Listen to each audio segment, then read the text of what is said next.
¿Cómo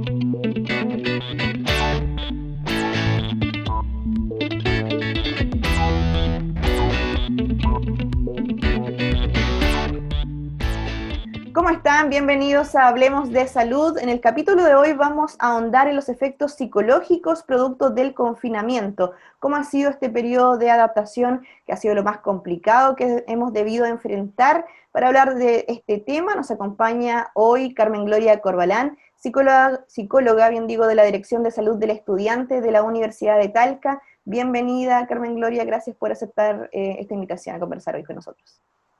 Gracias, Daniela. Carmen Gloria, bueno, ya son varios los meses de pandemia, varios meses también de confinamiento, de cuarentena obligatoria para algunos, cuarentena voluntaria para otros. A su juicio, ¿qué ha sido lo que más ha complicado de este proceso? Daniela, en realidad lo que hemos visto que más nos está costando, por una parte, es el tema de poder mantener la distancia física, pero también hay algunos otros factores que resultan difíciles de poder afrontar y poder adaptarnos a esta situación que estamos viviendo. Hay algunos factores que las familias han tenido que ir afrontando, por ejemplo, el poder compartir en una vivienda que no muchas veces tiene las necesidades cubiertas allí, que a veces tienen que, por ejemplo, se ven afectados en un nivel socioeconómico y tienen que salir a trabajar independientemente de que haya medidas de cuarentena o de que se esté solicitando el distanciamiento. Las realidades de las familias son muy diversas en nuestro país, por lo tanto, tenemos primero el tema económico, que las personas tienen que muchas veces salir a trabajar independientemente de las medidas de autocuidado que se solicitan. También tenemos que muchas veces las viviendas son pequeñas y se hace difícil la convivencia entre los miembros de una familia. Por ejemplo, el tener espacios personales a veces también se dificultan porque no los hay simplemente. ¿Ya? También algo que se hace muy difícil es poder mantener ambientes más tranquilos cuando hay niños. Las responsabilidades aumentan también para las personas que tienen otras familiares que dependen mucho de ellos, por ejemplo los cuidadores, ¿cierto? Entonces vemos que también allí aumenta bastante la tensión en la familia. Otra cosa que estamos viendo también es que las personas muchas veces están presentando más miedo al contagio que lo que veíamos en un inicio. Entonces, también se presentan algunas polaridades en cómo nosotros vamos respondiendo a estas circunstancias que estamos viviendo. Por una parte, hay algunas personas que se muestran bastante incrédulas, que dudan mucho de lo que pueda estar pasando, y por otra parte, hay algunas personas que se muestran más temerosas, que tienen más miedo ante esto. Entonces la idea es que podamos mantener un equilibrio. Si bien el miedo es un factor que nos protege, por lo tanto tenemos también que tomar conciencia de esto. Una cuota de temor es completamente adaptativa en estas circunstancias porque hace que nosotros nos podamos replegar y protegernos. Otra cosa que podemos ver también que se está presentando es el polo de, por una parte, el ser bastante empático y por otra parte, ser muy indolentes. Entonces, ahí hay que ir equilibrando también. Yo tengo que pensar en cuáles son las necesidades del resto, en que el cuidarme a mí también implica el cuidar a los demás. Pero también tenemos que conservar un poco nuestra propia salud mental, en el sentido de que no nos podemos sobreinvolucrar en situaciones que no dependen de nosotros. Bueno, ha mencionado varios factores que han influido en el proceso de confinamiento. En ese sentido, le quiero preguntar cuáles son los síntomas más comunes que se pueden producir a raíz de esto. Bueno, tenemos varios síntomas que se están presentando desde un inicio de que empezó a darse a conocer esto que estamos viendo ahora. Y en general depende mucho de cómo las personas puedan ir afrontando situaciones de mayor impacto emocional o de peligro. En general hemos visto que se está presentando mucha angustia. La angustia es esto como la sensación de opresión en el pecho, que me ahogo, que me cuesta respirar, una sensación como de querer llorar. También se ha visto tristeza, aumento del estrés, las personas a veces se sienten desesperadas en sus casas, como que quisieran arrancar, ¿cierto?, por toda esta presión que se está viviendo. También se han visto dificultades en la concentración, en la atención, en la memoria, algunos síntomas más relacionados con la inquietud de los niños, con la actividad muy estimulados, y también algunos problemas como insomnio, el insomnio tanto para quedarse dormido, para mantenerse dormido, y también en ocasiones se da que la persona despierta muy temprano en la mañana y después no pueden volver a dormir. Eso también se considera insomnio y es algo que está pasando mucho. ¿Esos síntomas son comunes a raíz de la situación que estamos viviendo? ¿Cómo se podría explicar? Sí, son síntomas esperables. La verdad es que en un contexto de normalidad esto no sería esperable. Pero lo que estamos viviendo ahora no es normalidad, es un contexto anormal. Por lo tanto, estas manifestaciones sí se consideran esperables en circunstancias como estas, en que todo el mundo se está viendo afectado, se está viendo en riesgo nuestra vida, ¿cierto?, nuestra estabilidad, nuestra familia, está el temor de poder contagiarnos, de que un ser querido se contagie, está el temor de que podamos tener alguna afectación en nuestros trabajos, está la preocupación de qué va a pasar con los hijos que están estudiando. Por lo tanto, son muchos factores que están convergiendo en este momento y que afectan nuestra estabilidad emocional también. Sí, bueno, lo mencionas, son muchas las preocupaciones que existen hoy en día. En ese sentido, ¿cómo aceptamos esta situación? Bueno, al principio hablábamos de que existe un periodo de adaptación. ¿Cuánto dura eso? ¿Es igual para todos? No, no es igual para todos. La dificultad mayor en cuanto a eso que me pregunta Daniela es que no tenemos una fecha de término con respecto a esto. Por lo tanto, algo que genera mucho malestar en los seres humanos es la incertidumbre. Entonces, la característica principal, digamos, de esta pandemia que estamos viviendo es que no sabemos cuándo va a terminar.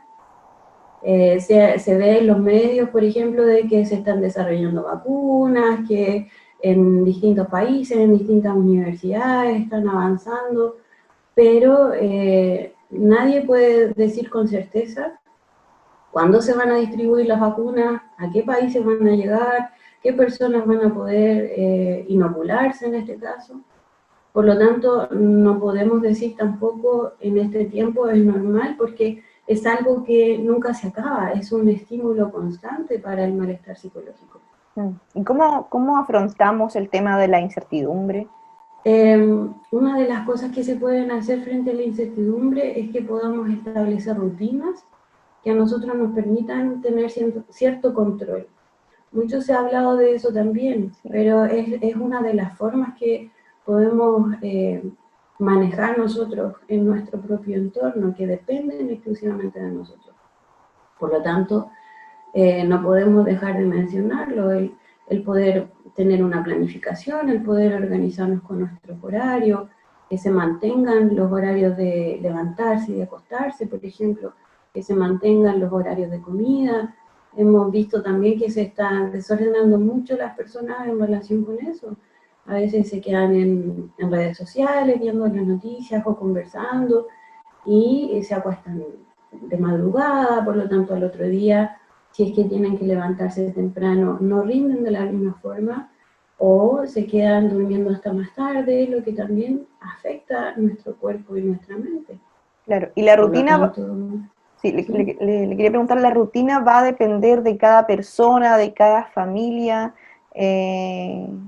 ¿Cómo es ese proceso también? Probablemente la realidad de una familia no sea la misma de otras. ¿Cómo se maneja ese tema? claro, bueno, hay algunas excepciones a la regla, ¿verdad? Hay, por ejemplo, en la que las personas adultas de una casa tengan horarios distintos de trabajo. Eso tendrá que organizarse de acuerdo a las posibilidades de cada uno, o Pasa también que a veces un miembro de la familia sale a trabajar y otro se queda en casa organizando las tareas de crianza y las tareas domésticas. Por lo tanto, también es necesario que nosotros nos vayamos adecuando a nuestra propia realidad, como dice Daniela. Pero en general, lo más recomendable es que nos podamos organizar primero de acuerdo al día, ¿ya? Hay algo que se llama el ciclo circadiano. Nuestro cuerpo funciona de acuerdo a la luz del día y a la oscuridad de la noche. Por lo tanto, lo mejor es que nos podamos levantar en un horario más o menos normal, entre las 8 y las 9 de la mañana, si es que no tenemos que levantarnos antes por trabajo o por estudio. Y desde ahí empezar a organizar nuestro día hasta que ya sea una hora más o menos prudente de acostarse. Tenemos que recordar que las personas adultas, el horario de sueño, las horas esperables de dormir, tendrían que ser entre 7 a 9. Por lo tanto, no es recomendable que las personas duerman menos o duerman más de esas horas. Bueno, lo importante es que si muchas personas no establecieron una rutina al comienzo del confinamiento, aún están a tiempo de hacerlo, como ha explicado, son bastante importantes, tiene algunos beneficios el establecer, el hacer una planificación, nos va a dar mayor certeza, como ha dicho. Por supuesto, el tener nuestro día ordenado, el tener nuestra vida ordenada dentro de lo posible, evita que entremos en caos. No es lo mismo, por ejemplo, si nosotros estamos en confinamiento, en que es difícil salir a comprar cualquier cosa. Por poner un ejemplo bien cotidiano, no es lo mismo saber qué es lo que se va a almorzar mañana a no saber. Y el tener que trabajar durante la mañana y que llegue la hora de almuerzo y tú no sepas qué es lo que vas a comer o qué va a comer tu familia. Eso ya es un estrés. El estrés cotidiano es muy dañino y a veces no tomamos en cuenta que situaciones como muy concretas o muy sin importancia, como pensamos la mayoría de las veces, nos pueden afectar mucho, porque el estrés, por ejemplo, de no saber qué vamos a comer, el estrés de que el hijo tiene que hacer una tarea y no dejamos el tiempo definido para eso, el estrés de que después los niños no se quieren ir a acostar, por ejemplo, de que como no tenía los alimentos necesarios, en la noche se come cualquier cosa, todas esas cosas se van acumulando y es algo que afecta mucho a las personas. Ya. Por una parte tenemos entonces la incertidumbre que afecta demasiado en este proceso, y por otra parte yo le preguntaba por la distancia física, ha sido todo un tema, y cuál es la explicación, por qué nos cuesta tanto distanciarnos físicamente de las otras personas, de familias, de amigos. Bueno, porque las personas estamos acostumbradas a vivir en sociedad, ¿ya? Se ha planteado mucho con respecto a eso y es que nosotros necesitamos a los demás. No podemos vivir completamente solos. Y aquí también hay un factor muy importante que es el afecto. En nuestra cultura la expresión de afecto también es muy física. Nosotros estamos acostumbrados a abrazarnos, a saludarnos de besos, a saludarnos de mano. Por lo tanto, también se extraña eso, el poder estar cerca del otro con una proximidad física. Entonces, eso también ha hecho que sea difícil. Además, como te señalaba antes, también está el tema de que nosotros podemos irnos hacia una polaridad más de indolencia muchas veces, en que consideramos antes nuestro propio bienestar sin pensar en lo que le puede estar ocurriendo a los demás. Por lo tanto, cuando nosotros vemos que queremos algo, que necesitamos algo, vamos por ello. Muchas veces sin pensar en que nuestro comportamiento puede afectar al otro. Ahí es importante equilibrar entonces un poco la balanza hacia la empatía e intentar pensar en que mis decisiones no me afectan solamente a mí, afectan a mi grupo familiar, afectan a mi comunidad. Así es.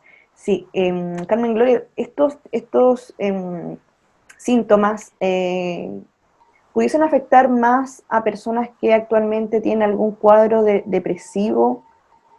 ¿Cómo les afecta todo esto a ellos? El confinamiento, el encierro, la distancia física. Sí, la verdad es que estas situaciones de mayor impacto, como de pérdida de equilibrio o pérdida de normalidad, pueden afectar más a las personas que tienen cualquier tipo de problemas de salud mental.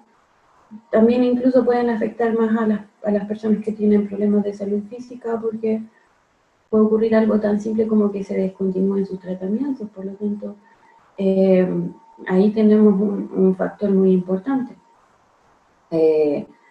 Ahora, como bien dice, cualquier persona que tenga algún problema de salud mental, como una depresión, se puede ver más afectado porque está en un estado de mayor vulnerabilidad para que cualquier situación de desequilibrio, como mencionaba, le pueda afectar. Se pueden sentir más tristes, más solos, puede aumentar un poco su percepción negativa. En la depresión ocurre algo que se llama la triada cognitiva. Nosotros vemos como tenemos una visión negativa de nosotros mismos, de nuestro entorno y también del futuro. Por lo tanto, esto se puede ver agravado cuando vemos el escenario que estamos viviendo ahora con la pandemia, ¿verdad? Las personas pueden tener una visión muy negativa de lo que puede ocurrir a futuro, pueden pensar de que tienen un riesgo mayor, incluso aunque estén tomando medidas de autocuidado. Perfecto. ¿Qué podemos hacer en estos casos? Pero no me responda. Nos vamos a separar solo unos instantes y ya regresamos con más. Hablemos de salud.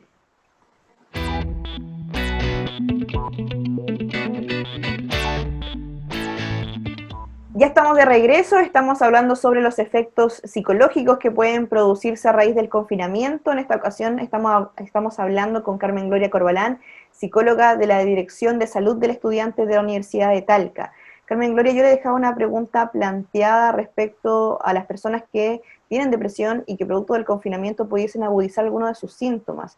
¿Cómo estamos alerta? ¿Cómo está alerta el entorno familiar? Sus seres queridos, sus amigos, cómo estamos atentos a esos cambios que pudiesen experimentar. Lo primero es que podamos observar a nuestras personas más significativas y que puedan tener algún problema de salud mental, esto en general, no solamente depresión. Pueden ser personas que tengan algún trastorno de ansiedad u otro trastorno. Lo importante es que primero la persona que tiene alguna patología no pierda la continuidad de su tratamiento. Sabemos que ahora el acceso a salud se dificulta en muchos casos, por lo tanto es importante que no dejen sus tratamientos farmacológicos, que si están en tratamiento con psicólogo también se continúe en la medida de lo posible, con algún tipo de seguimiento. Los colegas de atención primaria sabemos que están llamando por teléfono a las personas, que hacen visitas cuando lo requieren. Por lo tanto, sí, nuestro ser querido que está viviendo esta situación no ha tenido contacto o ha dejado su tratamiento farmacológico, se le acabaron los medicamentos, por ejemplo, es importante que alguien acuda al CESFAM o que llamen por teléfono para que esto no ocurra y se pueda continuar con eso. Otra cosa súper importante es que cuando tenemos una persona que está afectada por algún problema de salud mental, nosotros sepamos en qué consiste, que nos podamos informar cuáles son los síntomas, qué es lo esperable, también para que podamos reconocer signos que pueden ser de mayor alarma o preocupación. También es importante que nosotros podamos validar las emociones, los pensamientos que esa persona tiene, sin caer en las críticas. Muchas veces existe esto como del positivismo un poco tóxico y el exigirle a las personas que siempre tienen que estar bien, que siempre tienen que pensar positivo. Y la verdad es que la depresión no es solamente estar triste, es un trastorno de salud mental. Por lo tanto, aunque la persona quiera estar bien, no puede. y si se le exige que esté bien, al final no resulta una ayuda, sino que es más algo dañino. ¿Mm? Bien. Bueno, Ujú, no quiero tener ahí porque mencionó dos cosas importantes. Uno es ser comprensivo con las personas que tienen algún problema de salud mental y el otro, averiguar, estar atento a los síntomas, a cómo puede ir evolucionando este problema. ujú. Sí, eh, bueno, los síntomas característicos de la depresión rondan por el ámbito de la tristeza, ¿verdad? Esto es como una tristeza patológica, las personas tienden a estar con un ánimo bajo, que se mantiene por mucho tiempo, la mayor parte del tiempo, la mayor parte del día, durante al menos 2 semanas. No es algo que ocurra un día sí, un día no, Claro. o un par de días y después me siento bien, eso no es una depresión. Otra cosa también que sucede es que las personas empiezan a presentar problemas de sueño, como el insomnio que veíamos antes, también pérdida del apetito, hay variaciones de peso, hay esta visión como de desesperanza, que era cuando hablaba de la triada cognitiva, ¿verdad? Esto de que no vamos a poder salir bien de esto, que estamos muy mal. También se presentan sentimientos de culpa, baja de autoestima. Pero es algo muy importante que cuando nosotros tengamos la sospecha de que algún familiar nuestro o amigo puede tener depresión, también hagamos lo posible porque esa persona vaya a consultar a los especialistas de salud mental. En este caso puede ser un médico general, un psicólogo, un psiquiatra, que pueda realizar el diagnóstico, ¿ya? Como la depresión es una enfermedad, tiene que ser diagnosticada por un profesional de la salud. Mm. ¿Y cuáles son las señales a qué debemos estar alerta? ¿Cómo nos damos cuenta de que una persona tiene depresión o un familiar tiene depresión y no está pasando por un mal momento? ¿Cómo diferenciamos ahí? Como decía, porque es algo que escapa a lo normal. Todas las personas en algún momento hemos estado tristes. La tristeza es una emoción esperable, que si bien puede resultar desagradable, sentirla es algo necesario. Todas las emociones tienen una función. Y en este caso la tristeza tiene la función de que nosotros nos podamos replegar, que busquemos apoyo, que nos podamos desahogar, que podamos adquirir nuevas fuerzas también para continuar. Pero la depresión es algo que se mantiene en el tiempo y que es mucho más intensa en cuanto a síntomas. Una persona triste puede tener momentos de alegría, puede reírse, ¿ya? En la depresión eso también puede ocurrir, pero a veces ocurre como que se enmascara un poco. Las personas pueden, por ejemplo, empezar a manifestar más dolencias físicas, dolores de cabeza, dolores de estómago, dolores corporales. También algo importante es que en los niños y en los adolescentes muchas veces la depresión no se manifiesta con tristeza, Mm, sino que se manifiesta más con irritabilidad, mm, ¿ya?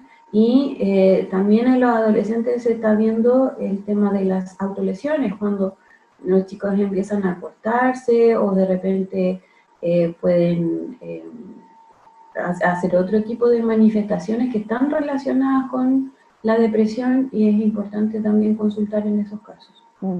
¿Hay factores de riesgo para las personas que tienen depresión? Sí, hay bastantes factores de riesgo en los problemas de salud mental en general, por ejemplo, el estrés. Cuando el estrés se acumula en el tiempo o es de alta intensidad, también es algo que nos puede hacer desarrollar una depresión. Hay factores genéticos, a veces cuando en una familia tenemos hermanos, primos, tíos, padres, hasta abuelos que han tenido depresión, también hay una alta probabilidad de que estemos más vulnerables a desarrollarla. También situaciones que lamentablemente en el contexto actual se están dando de forma simultánea, como lo que veíamos delante, el tema de estar en una casa compartiendo las 24 horas con otras personas sin tener espacios de tranquilidad personal, el tener problemas en el trabajo, en los estudios, con nuestros familiares, el aislamiento. Todos esos factores son factores de riesgo para desarrollar problemas de salud mental. Por eso se está hablando también de que la próxima pandemia es la de salud mental. Claro, probablemente a raíz de la situación, en el contexto en el que nos encontramos, pudiesen muchas personas desarrollar enfermedades de salud mental. Es súper preocupante, me imagino, ese tema también. Sí, de todas maneras, por eso eh, se están surgiendo muchas iniciativas, eh, ya sea tanto de políticas públicas como las mismas comunidades que se están organizando o los mismos grupos de profesionales a veces que están tomando iniciativas más de corte altruista, incluso sociales, que están tratando de ayudar en la medida que es posible, intervenciones gratuitas, desde los centros educacionales, desde las universidades también, se están generando grupos de apoyo, atenciones sin cobro, etcétera, para poder ir apoyando desde ya y que estas problemáticas que se están presentando ahora se puedan manejar de modo de que no aumente en un futuro todos estos problemas de salud mental que se puedan ir desarrollando. Claro. También menciona que el estrés es un factor de riesgo. Y en ese sentido, ¿cuáles son los niveles de estrés en la población chilena? ¿Son altos? ¿Pueden incidir también en el desarrollo de estas enfermedades mentales? Sí, el estrés en nuestro país es alto, porque también tenemos muchas exigencias.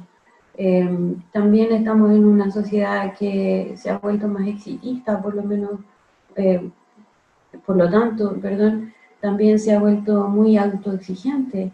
Las personas tienden a tratar de superarse constantemente, de exigirse más allá incluso de lo que es relativamente normal. Entonces, por ejemplo, hemos llegado a un punto en que las personas se sienten culpables cuando tienen tiempos de descanso o tiempos de ocio. Y ahí ya nos podemos dar cuenta de que no está bien, no es algo que beneficie a nuestra salud mental. Está afectando la calidad de vida finalmente de muchas personas. Sí, por supuesto. Y lamentablemente no es algo que solo nos afecte a nosotros, sino que también afecta a nuestro entorno más cercano. Una persona que está estresada, tiene un mal dormir, se vuelve más irritable.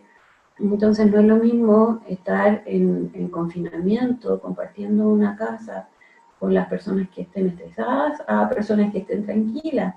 Ya su estado basal ya va a ser distinto para afrontar situaciones cotidianas que de repente no generan mayor estrés. Mm. Sí, Carmen Gloria, ¿y cómo podemos lidiar con toda esta situación? ¿Podemos hacer ambientes más gratos dentro de las posibilidades que tenemos? ¿Enfrentar el estrés durante el confinamiento de mejor manera? Sí, la verdad es que hay varias cosas que podemos hacer tanto como personas, digo, como individuos y también como grupo familiar. Por ejemplo, nosotros tenemos la tecnología ahora a nuestra disposición en la mayoría de los casos. Por lo tanto, podemos aprovechar eso. Tenemos YouTube, que ahí hay bastantes recursos a los que podemos recurrir. Hay algo que se llama relajación muscular, que es una estrategia muy utilizada dentro de la salud mental. Se indica también dentro de los tratamientos y está a libre disposición. Si usted va a YouTube y le pone relajación muscular, van a aparecer una serie de videos que puede explorar hasta buscar alguno que le acomode y empezar a practicarlo con regularidad. La relajación es recomendable practicarla al menos 3 veces por semana.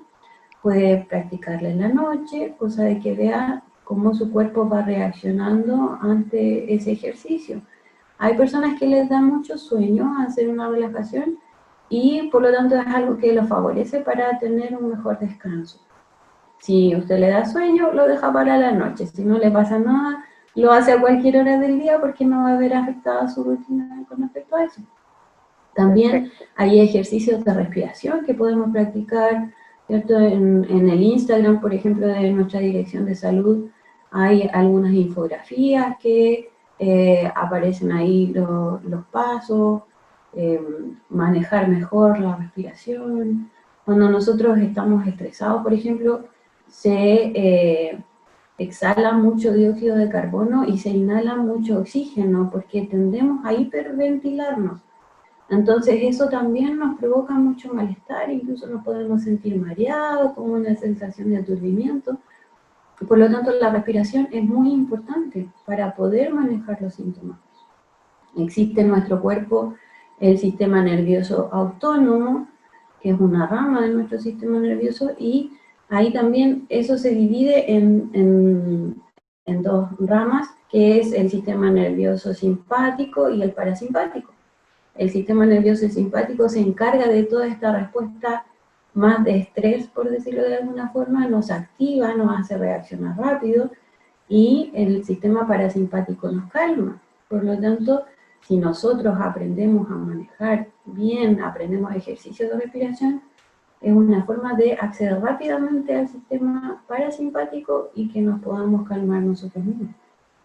Perfecto. Bueno, importante también esas recomendaciones, esos ejercicios que nos van a ayudar a lidiar un poco con todo lo que es el confinamiento. Respecto a cómo afrontamos de forma positiva también esta situación. Hablamos de que hay un periodo de adaptación, tenemos que aceptar la situación en la que estamos, implementar rutina, eso nos va a ayudar. ¿Qué otras acciones podemos realizar también en familia? ¿Cómo aprovechamos quizá los fines los fines de semana largos también? Bueno, ahí podemos retomar un poco lo de planificar, el poder hacer también conversaciones con nuestro grupo familiar, saber qué es lo que quiere cada uno de los miembros que componen nuestra familia, y no que sean solamente los padres, por ejemplo, quienes definan qué es lo que se va a hacer. La idea es que haya un consenso en que las actividades resulten agradables para todos, siempre considerando al más pequeño de la familia también, que a veces no se le toma mucho en cuenta, pero en verdad las actividades familiares sí tienen que estar también decididas en cuanto al más pequeño, a la consideración de ellos, ¿ya? También se pueden hacer panoramas, por ejemplo, de cocinar algo rico, de ver una película. A los niños les gusta mucho repetir películas, por lo tanto, ahí los adultos tienen que tener un poco más de tolerancia, pero para ellos puede ser un panorama genial ver la misma película que han visto por 5 días seguidos. También pueden hacer algo de ejercicio, a veces los espacios son reducidos, pero basta con poner unos vasitos, unas pelotas, tratar de achuntarle a los vasitos. También en las cápsulas de repente que se hacen de deporte aparecen varias recomendaciones a las que las personas pueden acceder fácilmente, y a veces uno se queda sin idea, ve un video y esto lo podemos hacer súper fácil. También, como mencionaba antes, es importante que tengamos espacios personales en que nosotros podamos acceder como a silencio, a poder conectarnos con nosotros mismos, que nos podamos dar cuenta de qué es lo que nos está pasando, tomar conciencia de eso. Muchas veces el piloto automático está siempre encendido y es muy necesario para nuestra salud mental y que podamos afrontar mejor esta situación, que nos detengamos y que le pongamos stop ahí y veamos, a ver, ¿qué es lo que me está pasando en nuestro cuerpo? ¿Qué estoy sintiendo? ¿Cómo estoy sentada, por ejemplo, en este momento? ¿Cómo estoy sentada? ¿Cómo están mis hombros? ¿Qué siento en mi cabeza? ¿Qué pensamientos estoy teniendo? ¿Qué emociones estoy experimentando? ¿Me siento bien? ¿Me siento angustiada? ¿Estoy alegre? ¿Estoy tensa? ¿Y qué hago con eso? ¿Por qué me estoy sintiendo así? ¿Cómo me puedo sentir mejor? A lo largo de nuestra vida nosotros experimentamos muchas situaciones que son difíciles, sin embargo, hemos podido sobrellevar eso, lo hemos podido superar. Y un buen ejercicio es poder recordarnos de cosas que experimentamos en el pasado y que pudimos salir airosos. ¿Cómo lo hice en ese momento? ¿A qué recursos pude recurrir? A veces cosas tan simples como poder tener un librito para colorear, o empezar como a irse un poco, a llegarse a las artes, poder empezar a pintar, a hacer tejidos, manualidades, distraernos con algo que nos gusta hacer. Es importante que tengamos también espacio para desarrollar actividades agradables.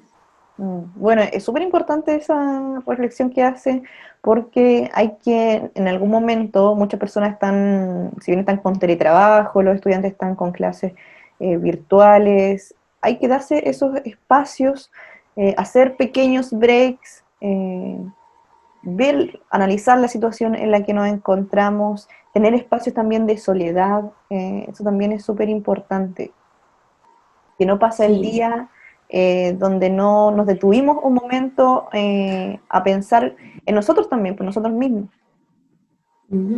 Claro que sí, sí, es muy importante eso. Primero tenemos que estar bien nosotros para poder ser un apoyo real para el resto. Si nosotros nos sentimos estresados o estamos mal, tenemos que también tomarnos el tiempo y hacer lo necesario para estar mejor. Ya solicitar también el apoyo de nuestros seres queridos. Las personas a veces son bien reacias a buscar ayuda, y la verdad es que buscar ayuda no es algo que nos haga débiles. El estar mal tampoco nos hace menos valorables, por decirlo de alguna forma. A todas las personas nos puede pasar. Claro. El ser persona implica ser vulnerable. Claro. Sí. Bueno, Carmen Gloria, ya tenemos que finalizar este capítulo. Nos quedamos con esa última reflexión que es súper importante y que probablemente a muchas personas les va a servir. Le queremos agradecer que nos haya acompañado en este capítulo con todos esos consejos y con sus conocimientos también. Gracias por la invitación, Daniela. Un gusto para mí estar en este espacio. Perfecto. Y así entonces comenzamos ya a despedir este capítulo. Muchas gracias por acompañarnos. Nos vemos en una próxima edición en Hablemos de Salud.